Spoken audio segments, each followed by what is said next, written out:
हम लोगों ने लास्ट क्लास में सेक्शन 5 की स्टडी की थी ना।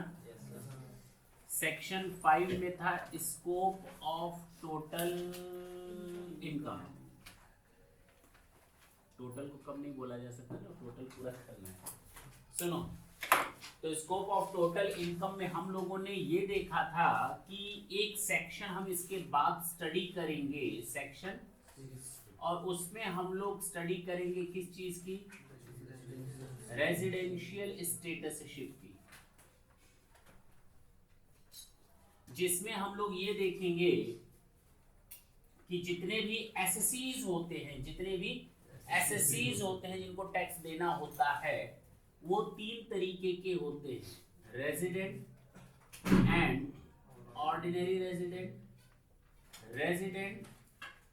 बट नॉट ऑर्डिनरी रेजिडेंट, और तीसरा होता है नॉन रेजिडेंट। हमें इन 3 के बारे में तो सेक्शन 6 में देखना है, लेकिन सेक्शन 5 चूंकि पढ़ रहे हैं और इस समय मैंने आपको कुछ बताया था, हमारे सामने एक समस्या आती है कि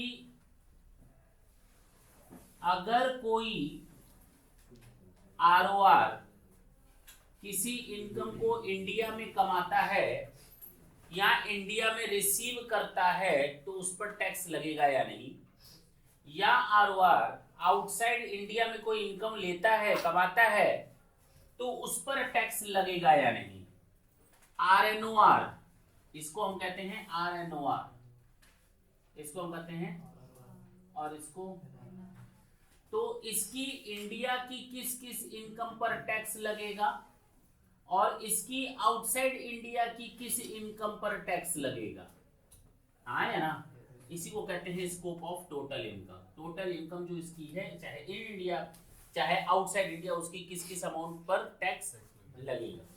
इसकी इन इंडिया पर और आउटसाइड इंडिया पर क्या टैक्स लगेगा, इस पर क्या लगेगा, इसके बारे में कौन बताता है? सेक्शन 5। इन इंडिया के बारे में बात करते हैं सबसे पहले।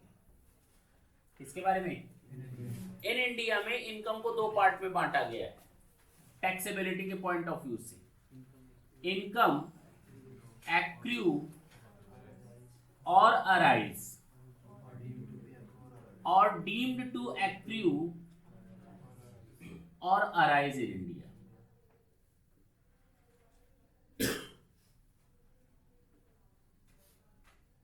इंडिया आ गया ना, सब पर टैक्स लगा दो, सोचना मना है।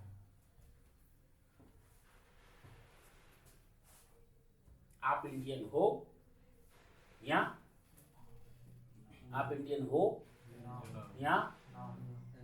ना, आपके ऊपर टैक्स लग जाएगा।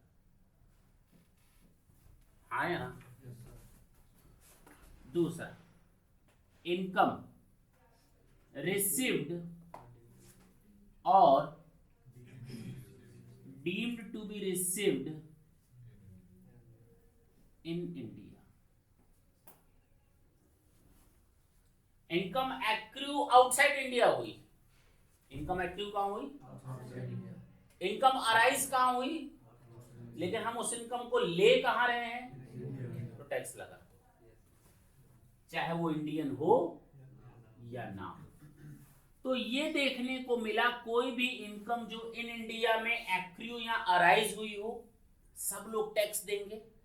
कोई भी इनकम जो इंडिया में रिसीव्ड हुई हो, चाहे कमाई कहीं भी गई हो, सब लोग टैक्स देंगे। उस पे सोचना नहीं, सोच लेना थोड़ा मना। आउटसाइड इंडिया की बात करते हैं।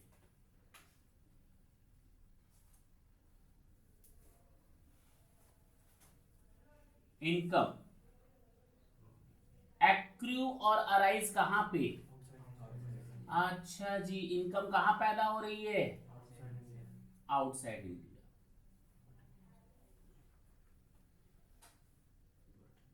बट इफ, शर्त है, अगर कोई इनकम आउटसाइड इंडिया एक्रू या अराइज हो रही है, लेकिन बिजनेस जो हमारा है क्या है? बिजनेस के अलावा हम किसी की बात नहीं कर रहे हैं, ना सैलरी की, ना हाउस प्रॉपर्टी की, ना कैपिटल गेन की, ना अदर सोर्सेज की। हम केवल किसकी बात कर रहे हैं? बिजनेस इज कंट्रोल्ड और profession is setup in India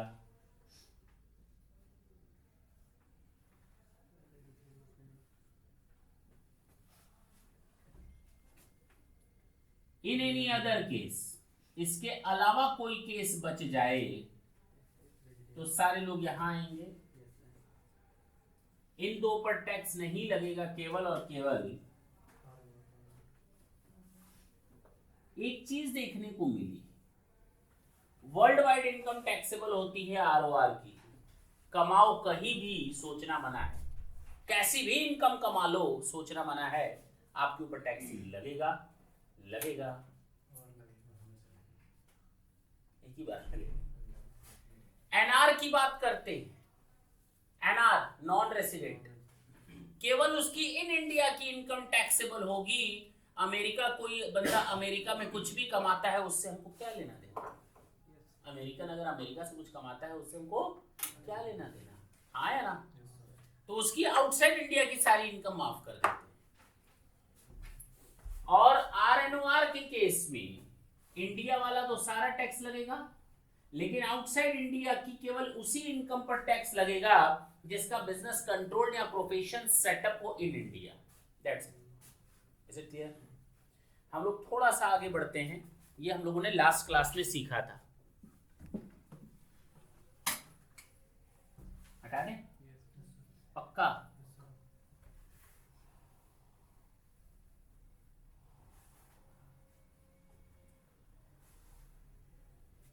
अगर किसी के पास ये चार्ट नहीं है तो बगल वाले से जरूर शेयर कर ले।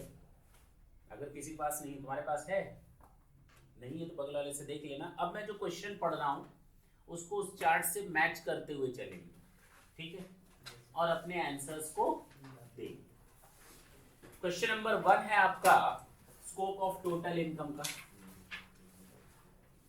Question number 1 of assignment.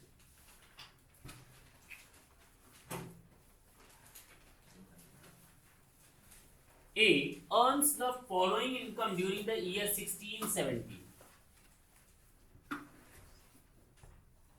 Calculate क्या करना है? His income for the assessment year. तो computation of total income, previous year, assessment year, assessee कौन है? Mister A.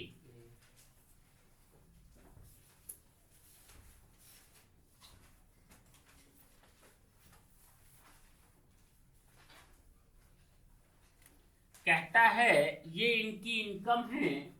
अब मान लो कि मिस्टर ए आरओआर होते तो उसकी किस किस इनकम पर टैक्स लगता? अगर मिस्टर ए आरएनओआर होते तो उन पर टैक्स किन किन इनकम पर इंडिया में लगता? और अगर मिस्टर ए एनआर होते तो उनकी किन किन इनकम पर इंडिया में tax?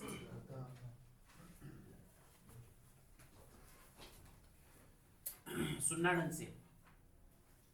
Interest paid by Indian company but received in London. एक बात बताओ, इनकम एक्रू कहां से हो रही है? दिख रहा होगा। इनकम, इंटरेस्ट इनकम कौन दे रहा है? इंडियन कंपनी दे रही है। तो इसका मतलब इंडियन कंपनी ने उस पैसे को कहां लगाया होगा? तो इसका मतलब वो इनकम जो राइज हो रही है वो कहां से राइज हो रही है? इंडिया से। तो अगर कोई इनकम एक्रू और अराइज इन इंडिया हो तो आंखें बंद कर लेनी चाहिए और सारे केसेस पे टैक्स लग जाना चाहिए। इनकम कहां रिसीव हुई, अब इससे कोई लेना देना। जरा पहली लाइन देखो जो चार्ट अभी बनवाया था। है इनकम एक्रू और अराइज इन इंडिया और डीम टू एक्रू और अराइज इन इंडिया, तीनों में टैक्सेबल था। कितना रुपया है? 20,000। तो तीनों पर टैक्स लग जाएगा। अगर ये मिस्टर ए आर होता तो भी, आर एन होता तो भी, एन आर होता तो भी टैक्स। चले आगे। बच्चे ने कहा एक्रू और अराइज में फर्क क्या है? इंडिया में काम करते हो, इंडिया में एम्प्लॉयर है, आपकी इनकम इंडिया से एक्रू हो रही है। आप इंडियन एम्प्लॉयर के यहाँ आउटसाइड इंडिया काम करते हो, कंपनी आपकी इंडिया में है लेकिन आप काम कहाँ कर रहे हो? फॉरेन में। तो अराइज कहाँ से हो रही है आपकी इनकम? चलिए दूसरा, pension from farmer employer in India. Pension from farmer employer, employer कहाँ का था? In India. Received in USA, आपको मिल कहाँ रही है वो इनकम? उससे एक चीज तो हुई ना, एक्टिव तो इंडिया में हुई ना। आखिर आपको पेंशन लिखना मना है, आखिर पेंशन आपको मिल कहां से रही है? इंडिया से। तो एक्रू और अराइज कहां से हो रही है? तो तीनों केस में टैक्स लगा दो, सोचना मना है। चलिए पॉइंट नंबर 3, लिखना सोचना भी मना है और लिखना भी मना है। Point number 3, profit earned from business in Paris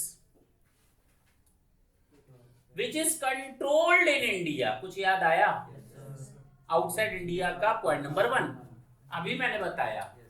If any income is accrue or arise outside India, but if business is controlled or profession is set up in India, तो ये वही है। आप प्रॉफिट अर्न कर रहे हो business से Paris में, और पेरिस तो इंडिया में ही है। अच्छा, और जिसका इनकम कंट्रोल कहाँ से होता है? इंडिया से। Half of profit being received in India, the most important. पहली बार तुम लोग इस तरह के पॉइंट से निपटोगे, मुझे मालूम है कि टेंशन बढ़ने वाली है। 40,000 रुपए आपको मिले हैं, बिजनेस कहां था? पेरिस में। कंट्रोल्ड कहां था? तो आधी इनकम तो आपको इंडिया में रिसीट हुई है। देखो तो टैक्स टोटल 40,000 से ज्यादा पर नहीं लग सकता, नहीं लग सकता। कमाओ कहीं भी, रहो कहीं भी, लेकिन अगर रिसीट इन इंडिया हो गया, तीनों में टैक्स लग जाएगा। फिर ये सोचना बंद कर दो बिजनेस है, प्रोफेशन है, सैलरी है, हाउस प्रॉपर्टी, सोचना। If your any type of income is to be received in India will be charged in all the 3 cases. तो business in Paris controlled from India, half income received in India. तो half income के लिए सोचना, वो तीनों में tax लग जाएगा, लेकिन बाकी आधे के लिए सोचना पड़ेगा। कहा गया अगर ये हिस्सा नहीं दिया होता तो देखो, तो हमने केवल फर्स्ट 2 केसेस में टैक्स लगाया है। हाँ या ना? लिखना मना है। फर्स्ट 2 केसेस में टैक्स लगेगा। चार्ट से मिलाओ,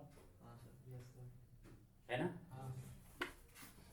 तो केवल 20,000 और यहाँ क्या हो जाएगा? टोटल 40,000 में 40,000 यहाँ टैक्स लगा, 40 में 40 यहाँ टैक्स लगा, लेकिन केवल यहाँ 20,000 लगा। क्यों लगा 20,000? क्योंकि रिसीट इन इंडिया 20,000 है, अदरवाइज तो 0 होता। ठीक है ना? कोई दिक्कत? थोड़ा आगे बढ़े। यही प्रॉब्लम करेगा हर जगह। Income from agriculture in Bhutan, Bhutan तो यही है बगल में, पड़ोसी देश है। Income from agriculture in Bhutan, तो एग्रीकल्चरल इनकम हराम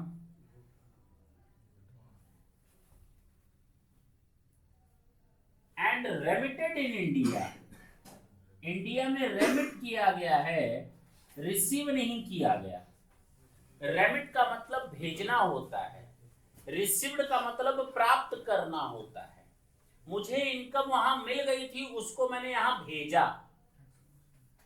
मैंने वहां खेती की, मुझे इनकम सीधे इंडिया में मिली, भूटान में नहीं मिली, तो उसको हम कहते हैं रिसीव।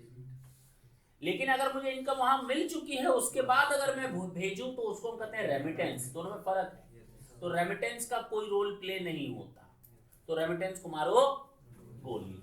केवल इतना समझो, एग्रीकल्चरल इनकम फ्रॉम भूटान, और हम लोग को ये अच्छी तरह मालूम है एग्रीकल्चरल इनकम क्या होती है। कितनी मार खाओगे आउटसाइड इंडिया के लिए। ये इनकम एग्रीकल्चरल तो है, लेकिन इंडिया की नहीं है, आउटसाइड इंडिया की है। तो बेटा टैक्स तो बनेगा 10,000 पर, आउटसाइड इंडिया है, आउटसाइड इंडिया है। एनी अदर केस है तो इन दोनों में इनकम कहाँ है, आउटसाइड इंडिया। तो आउटसाइड इंडिया नीचे वाले कॉलम में आओ, बिजनेस तो है नहीं, एनी अदर इनकम है, ठीक। Income from property in England,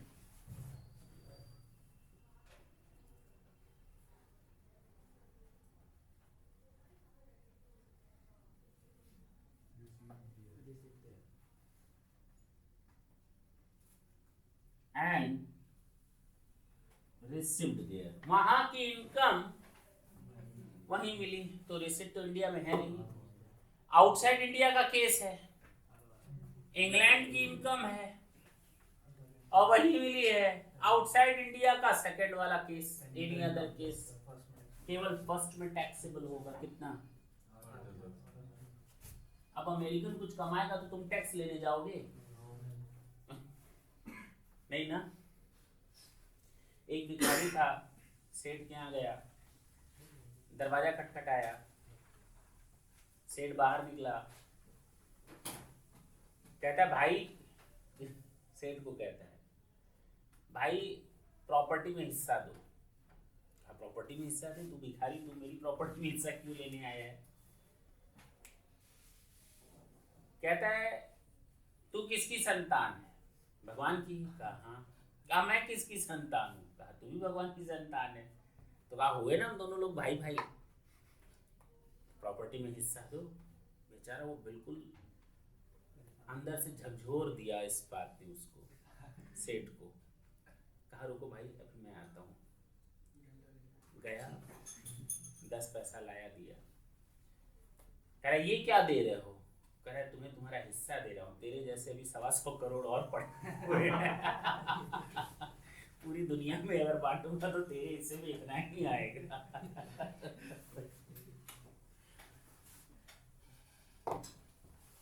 डंडा लाएगा। देखो इधर, past foreign untaxed income,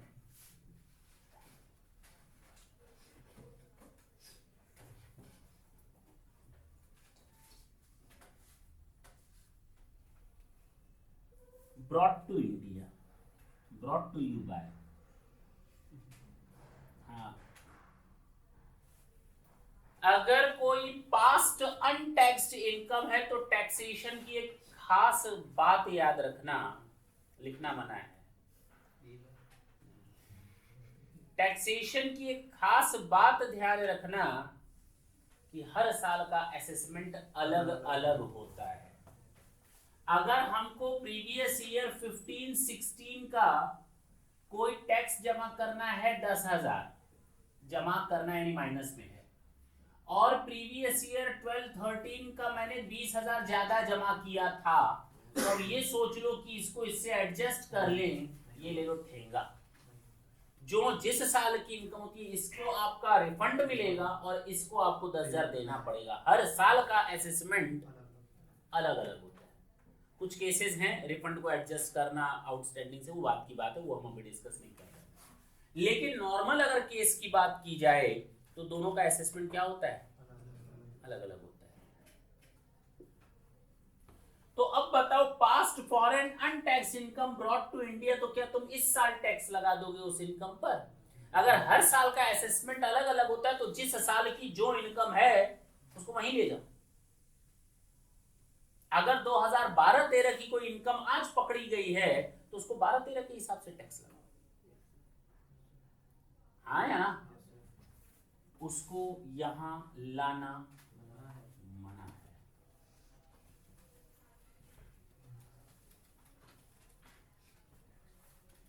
total income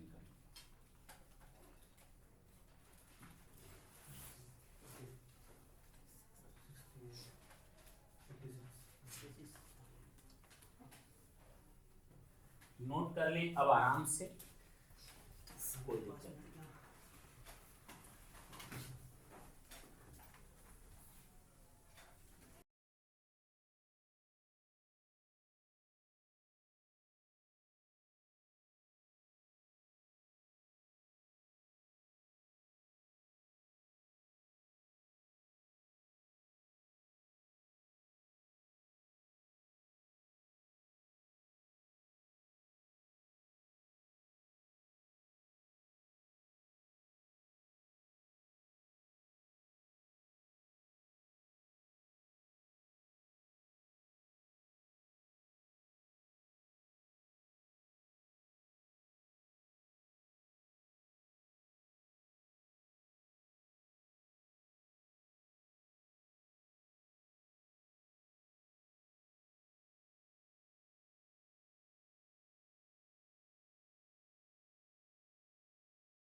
ROR का केस, NOR का case and NR। Interest for debenture in an Indian company received in London.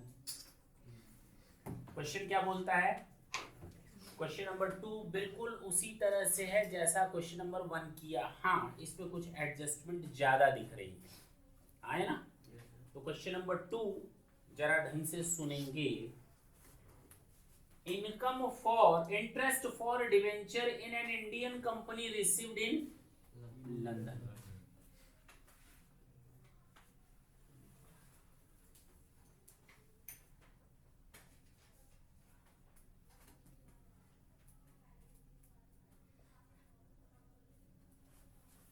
कितना है? एक्टिव और अराइज कहां से हो रहा है? तो आंख बंद करके तीनों में टैक्सेबल कर दे।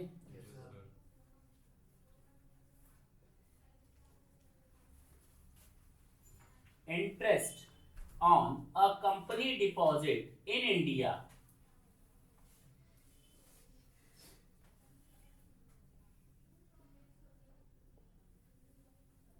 इंडिया में डिपॉजिट किया, लेकिन रिसीट कहां किया है?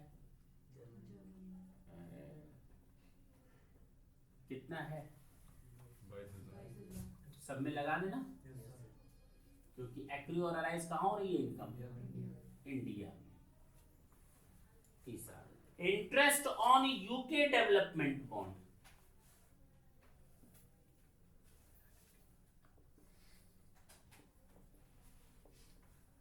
ये यूके उत्तराखंड है या यूनाइटेड किंगडम है? अच्छा, United kingdom. UK development bond, तभी तो आगे लिखा है 50% received in India, 50% received in. तो इंडिया में अगर रिसीव हुआ है तो जितना हिस्सा इंडिया में रिसीव हुआ है उसके बारे में सोचना, कितना मिला है 40, तो उसका आधा 20, तीनों में टैक्स लगा देंगे, क्योंकि इंडिया में रिसीव हुआ है तो रिसीव बेसिस पर तो टैक्स लग जाएगा। लेकिन हाँ, बाकी इसमें तो पूरे पर टैक्स लगता ही लगता है। आरओआर में वर्ल्ड वाइड इनकम टैक्सेबल होती है, और बाकी दोनों में any other case, any income accrue or arise outside India. Development bond कहाँ पे है? आउटसाइड इंडिया, तो बाकी दोनों पर टैक्स नहीं लगेगा। क्लियर है? Dividend from British company received in London,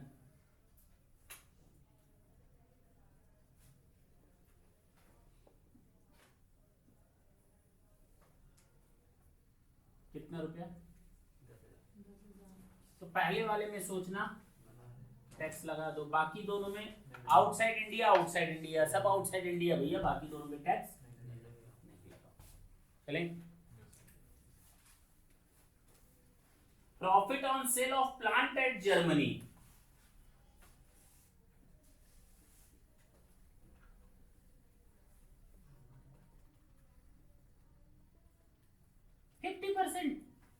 हाँ क्या 50% क्या? 50% प्रॉफिट रिसीट इन इंडिया। कितना था? तो 30,000 चूंकि इंडिया में रिसीव्ड हुआ है तो सब पे टैक्स लगा तू। बाकी 30,000 आउटसाइड इंडिया की सेल, आउटसाइड इंडिया में ही बाकी मिला है, तो केवल फर्स्ट केस में टैक्स लगेगा, बाकी दोनों में। समझ में आ रही है बात? पक्का। Income earned from business in Germany which is controlled from Delhi, या आउटसाइड इंडिया का पहला वाला केस। बिजनेस आउटसाइड इंडिया है लेकिन कंट्रोल्ड कहां से है? 40,000 इंडिया में रिसीव हुआ, फिर उसमें tension. Business outside India but controlled from Delhi,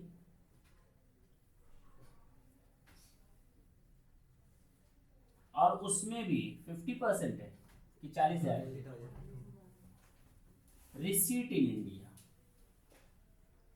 तो 70,000 में इंडिया में कितनी रिसीट हुई है? तो 40,000 पर तो सब पे टैक्स लग जाएगा, बाकी बचा 30,000, उसके लिए सोचना पड़ेगा। तो आउटसाइड इंडिया लेकिन कंट्रोल्ड इंडिया से है, तो शुरू के दो में टैक्स लगता है 30,000 और 30,000 पर, इस पर टैक्स। अब समझ में आ रहा होगा case.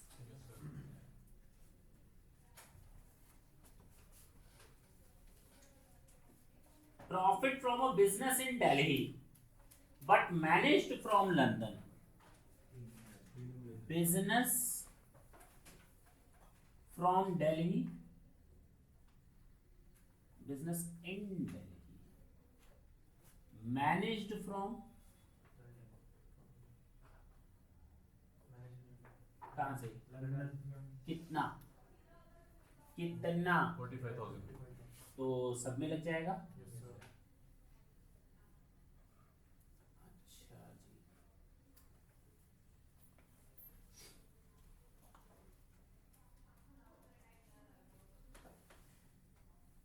Rent from property in London, deposits in a Indian bank at London brought to India.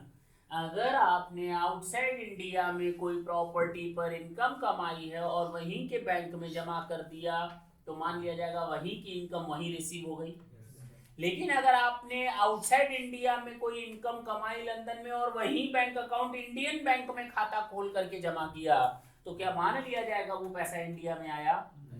ना, रिसिट इन इंडिया नहीं माना जाएगा। पक्का जो मैंने बताया था। तो इसको ये कंफ्यूज मत हो जाना कि इंडियन बैंक है तो रिसीट इन इंडिया मान लो ना, जियोग्राफिकली हम लोग बात कर रहे हैं। तो यहाँ पर बात है किस चीज की? कितनी इनकम है? 50,000।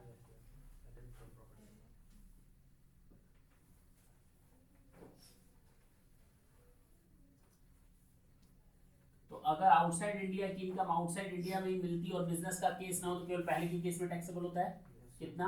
50,000। बाकी दोनों में टैक्सेबल।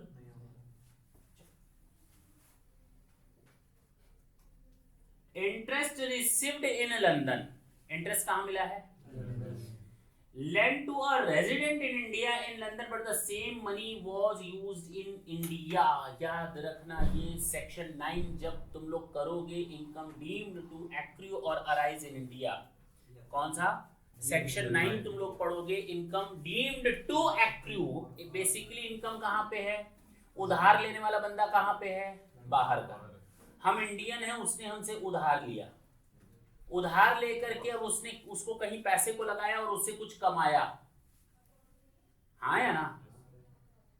तो आउटसाइड इंडिया की इनकम हो गई। लेकिन कहा गया अगर वो बंदा उस मेरे वाले पैसे को आउटसाइड इंडिया लेकर इंडिया में ही इन्वेस्ट करे तो इसका मतलब वो जो कमा रहा है वो कहां से कमाएगा?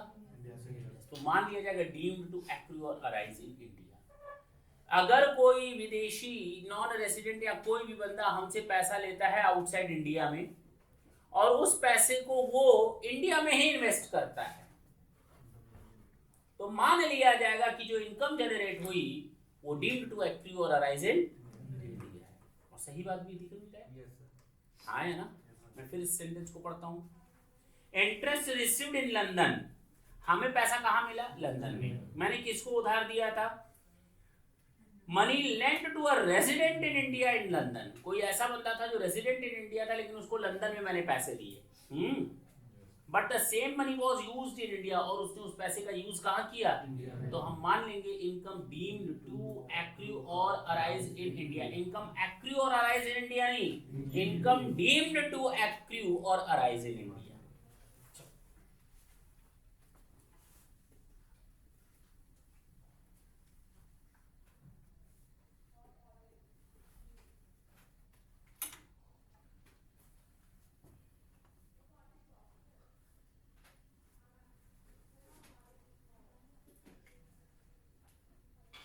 Resident in India and money was used in India। कितना रुपया है? 46। Yes। तो डीम टू एक्रू और अराइज इन इंडिया हो गया तो तीनों में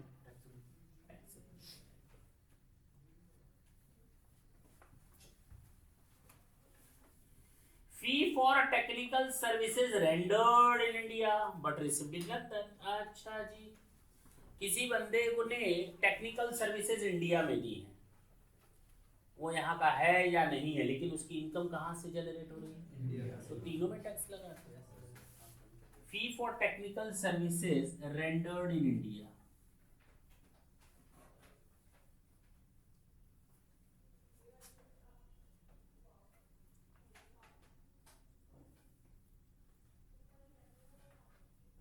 कितना है? 25,000। किसी भी तरह का एसएससी हो उस पर टैक्स। लास्ट, रॉयल्टी लंदन में रिसीव्ड हुई है, क्यों? क्योंकि मैंने अपना कोई राइट उसको दिया था, मेरे पास कोई राइट था और लंदन की कंपनी ने हमसे क्या किया? वो राइट, और उसके बदले उसने हमको रॉयल्टी दी। जरा ढंग से सुनना, लेकिन उस राइट का यूज उस नॉन रेजिडेंट ने कहाँ किया था मालूम है? इंडिया। ये वही तो हुआ, अभी थोड़ी देर पहले बताया था, उधार पैसा लेकर उस पैसे को इंडिया में यूज करना। इंडिया से रॉयल कोई राइट लेकर, पेटेंट या कॉपीराइट लेकर के उसको इंडिया में ही यूज करना, उसका रॉयल्टी हमें देना। तो एक तरह से हमें कहाँ से इनकम एक्रू हो रही है? डीम्ड टू एक्रू और अराइज इन इंडिया। हाँ या ना? रॉयल्टी डीम्ड टू, तुम लोग डिटेल में लिख लेना इस चीज को, एक्रू और अराइज। कितना? 34,000 तीनों में आएगा। और कुछ है क्या? टोटल कर लो।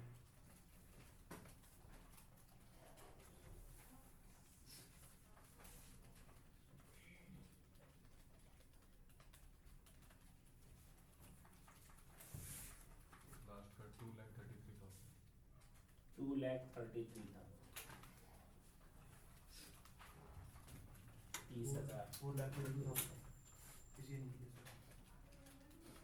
हाँ 4,22,000। देख लेना एक बार।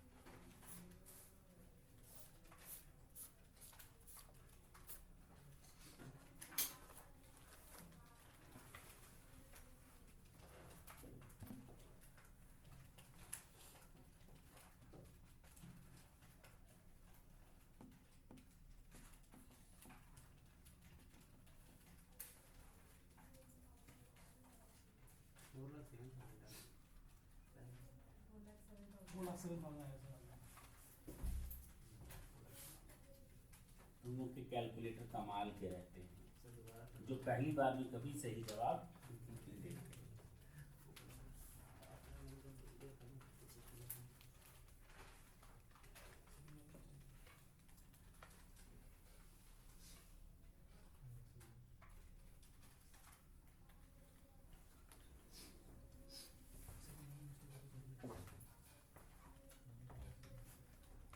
थोड़ी स्पीड ले आए तो हम आगे बढ़।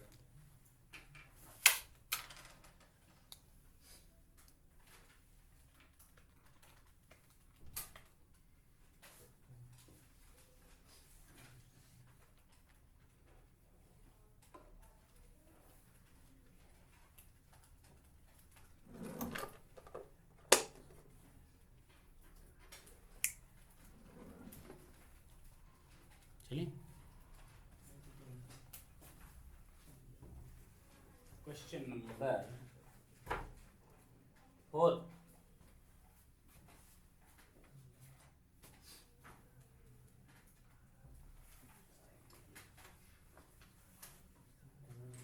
नहीं नोट हुआ तो नोट कर लो, मिटाएंगे नहीं। रुक जाएं, जल्दी नोट करो, अभी हम नहीं मिटा रहे।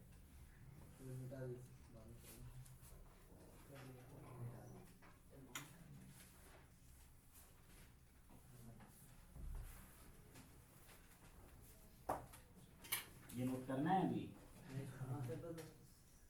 करो नोट आराम से। Question number 4।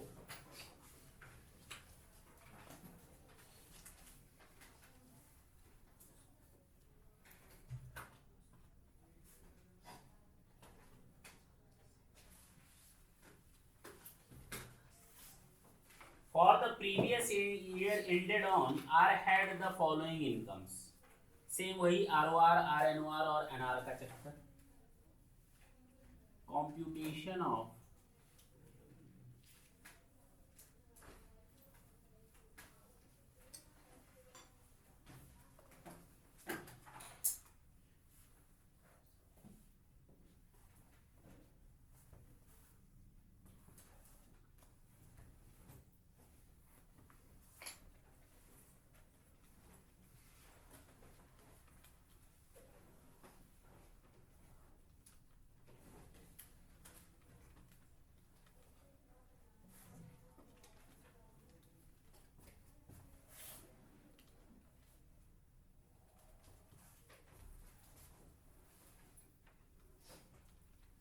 Honorarium received from government of India. Honorarium का मतलब मालूम है तुम लोग को कि वो भी नहीं मालूम? कौन बता सकता है ऑनोरेरियम का मतलब? सैलरी की जगह पे दिया गया पढ़ के आए हो बेटा? Extra curricular activity visiting faculty को दिया जैसे कोई टीचर है वो एग्जाम कॉपी से पहले भी आ जाता है तो उसका नाम होना चाहिए। Visiting faculty.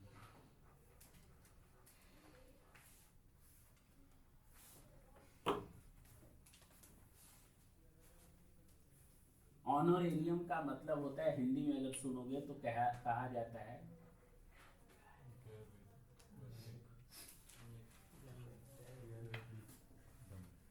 ये गैर है क्या ये ऑनोरेरियम? ऑनोरेरियम का मतलब होता है, मान लो हमने एक डॉक्टर को बुलाया, मैंने कहा मेरे यहाँ जितने बच्चे पढ़ते हैं उनका हेल्थ चेकअप कर लेना या आंखें चेक कर लेना सबकी, आई टेस्टिंग माइट टेस्टिंग नहीं, आई टेस्टिंग कर लेना। कहा कब आना है? मैंने कहा महीने की 1 तारीख को आ जाया करो। अब वो हर महीने की 1 तारीख को आता है और मैंने उसको कहा महीने में तुम्हें 5,000 मिलेगा। कितना? तो उसको तनख्वाह कितनी दी जा रही है? मतलब तनख्वाह थोड़ी है पर मंथ, लेकिन तनख्वाह नहीं है। This is not a salary but the amount is to be given to him per month basis. इसको हम कहते हैं ऑनोरेरियम। ठीक है ना? पक्का?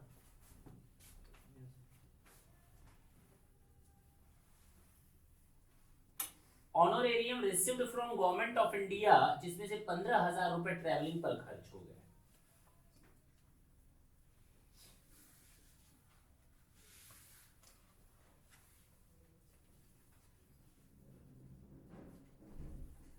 कितना मिला था? खर्च कितना हो गया? टैक्सेबल कितना हो गया? गवर्नमेंट ऑफ इंडिया से मिल रहा है तो इसे आंखें बंद करके देखो। 85,000 नहीं समझ में आई बात? दूसरा, profit earned from a business in Kerala but controlled from Canada.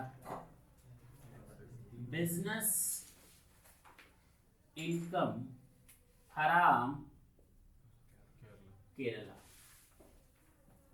but controlled हराम कितना? 5 लाख। क्या करें? तीनों में जी। बिजनेस कहाँ पे है? इंडिया में। Next, royalty receive from government of India. सोचना मना है। कितना?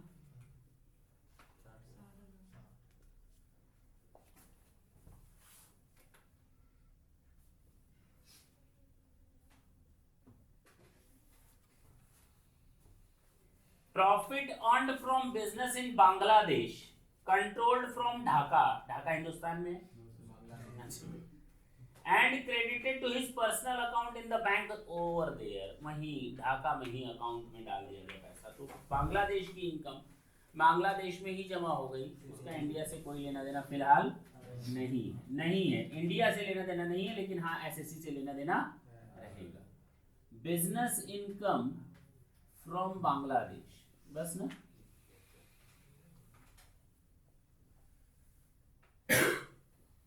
कितना है? तो आरओआर में तो सब पर टैक्स आता है। एनी अदर केस में ये दोनों आ जाएंगे सबसे लास्ट वाले। बोलो।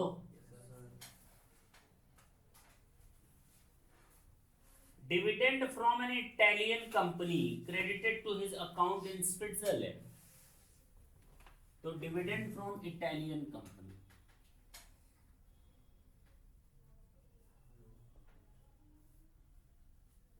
कितना? टैक्स लगा दें? डिविडेंड इनकम पर टैक्स लगा दें? डिविडेंड इनकम पर टैक्स लगा दें? डिविडेंड इनकम पर टैक्स लगा दें? जी हाँ, ये इंडियन कंपनी नहीं है। इंडियन कंपनी से मिलने वाला डिविडेंड माफ होता है। एग्जेम्प्ट होता है, लेकिन ये इंडियन कंपनी नहीं है, ये इटालियन कंपनी है। Is it clear? तो इंडियन कंपनी से मिलने वाला डिविडेंड माफ होता है, ये इंडियन नहीं है, ये इटालियन है। कितना? 20,000 बोलो। हाँ एक में हाँ हाँ, नहीं होगा सर, एक में से होगा, एक ही में केवल पहले में एनी अदर केस है, एनी आउटसाइड इंडिया की इनकम है, बात खत्म। एग्रीकल्चर इनकम फ्रॉम श्रीलंका, ये कभी जर्मनी में है तो कभी कनाडा में है, कभी केरला में है, कभी बांग्लादेश में है, कभी इटालियन है, छोटा आदमी है, अब श्रीलंका चला गया। एग्रीकल्चर इनकम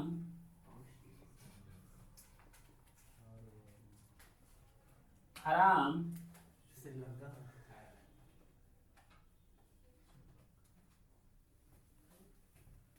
एक ही ऐसा देश है जिसके नाम के आगे श्रीलंका बोलने से पहले पूरी इज्जत देनी पड़ती है।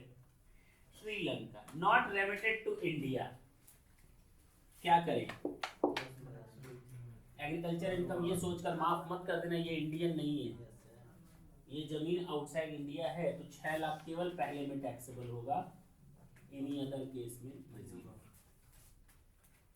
टोटल कर लो आपका आंसर पहले में।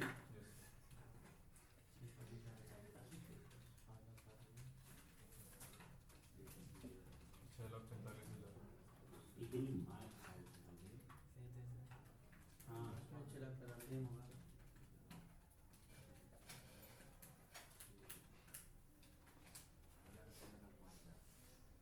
नो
क्वेश्चन नंबर 5 की बात करते हैं।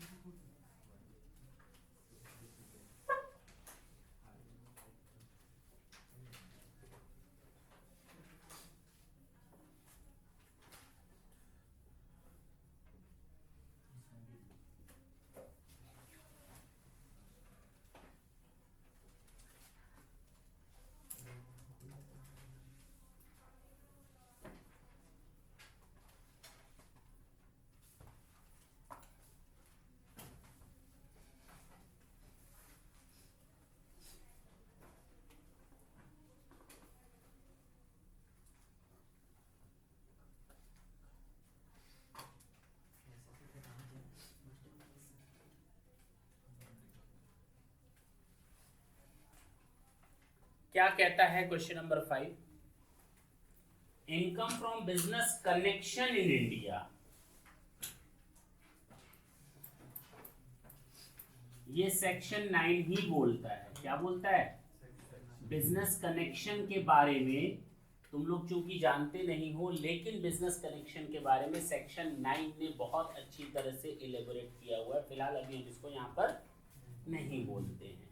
तो income from business connection in India received outside India, outside India. तो मैंने कहा कि अगर कोई इनकम एक्टिव और अराइज या डीम्ड टू एक्टिव और अराइज है, तीनों में कितना है? 10,000 के लिए इतना टेंशन नहीं।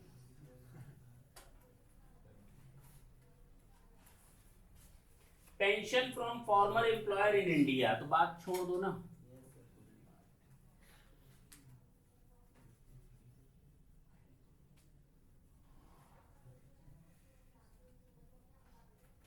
रिसीव्ड इन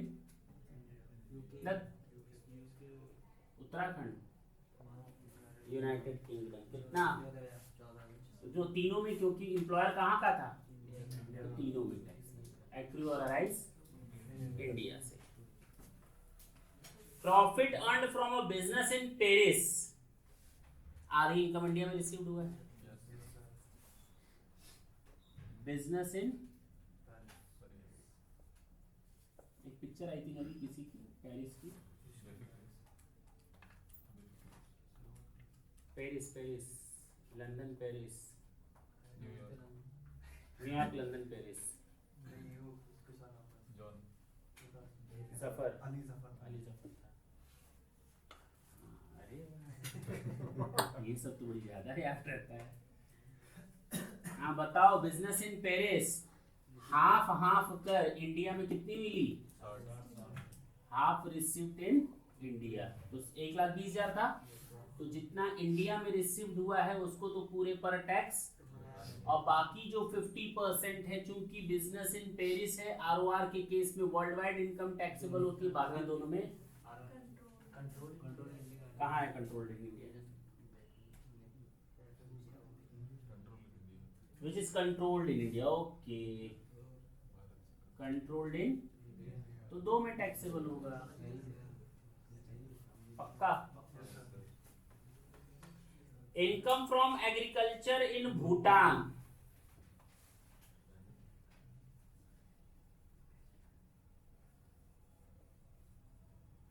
हाँ आगे क्या लिखा है? तो रेमिटेंस को मारो, केवल पहले केस में। अब एग्रीकल्चर इनकम भूटान में इसलिए टैक्सेबल है। एग्रीकल्चरल इनकम इन इंडिया कितना?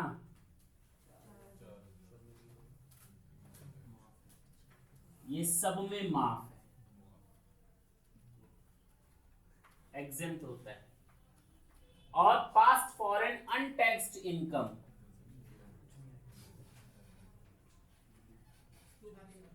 क्या कर रहे हो? इनकम ब्रॉट टू इंडिया,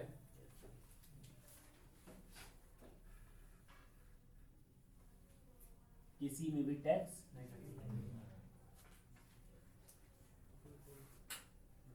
तुम लोग का यही आया था।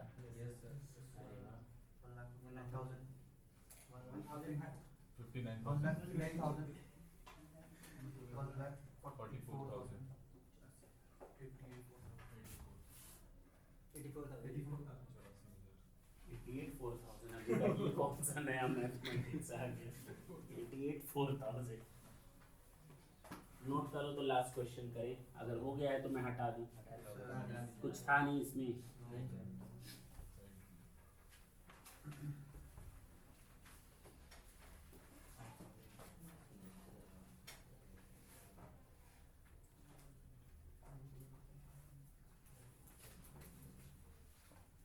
लास्ट क्वेश्चन है आपका, क्वेश्चन नंबर 6।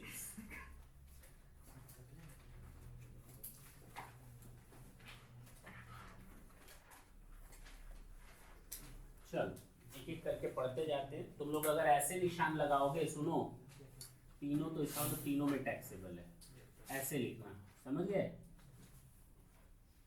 पहला वाला आरओआर होगा, दूसरा आरएनआर, और तीसरा NR. Fee for technical services paid by a non resident to a business outside India.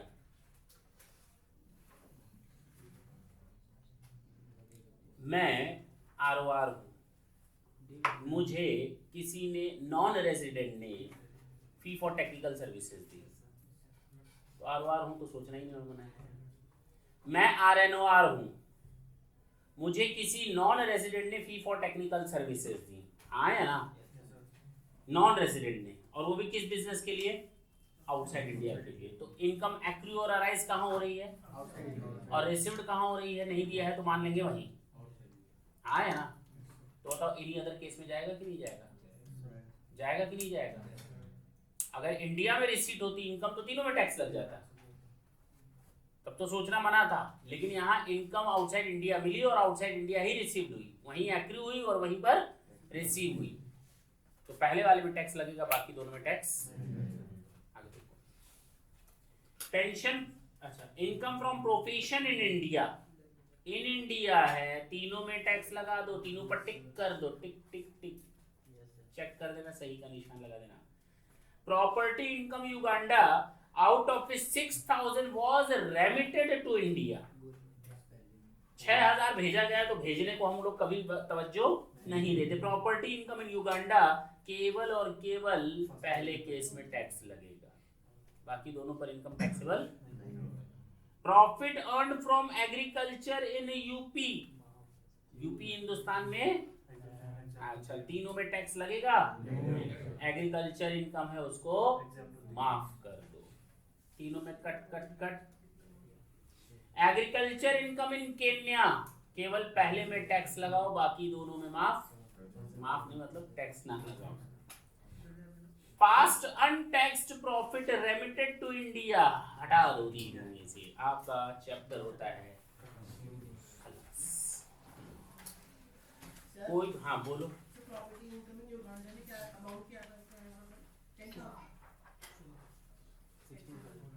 16,000 है। ROR के केस में तो पूरे पर टैक्स लगता है ना, सोचना मना है, कितना इंडिया में मिला नहीं मिला उससे मतलब नहीं है, ऑल ओवर वर्ल्ड की इनकम टैक्सेबल होती है ROR के केस में।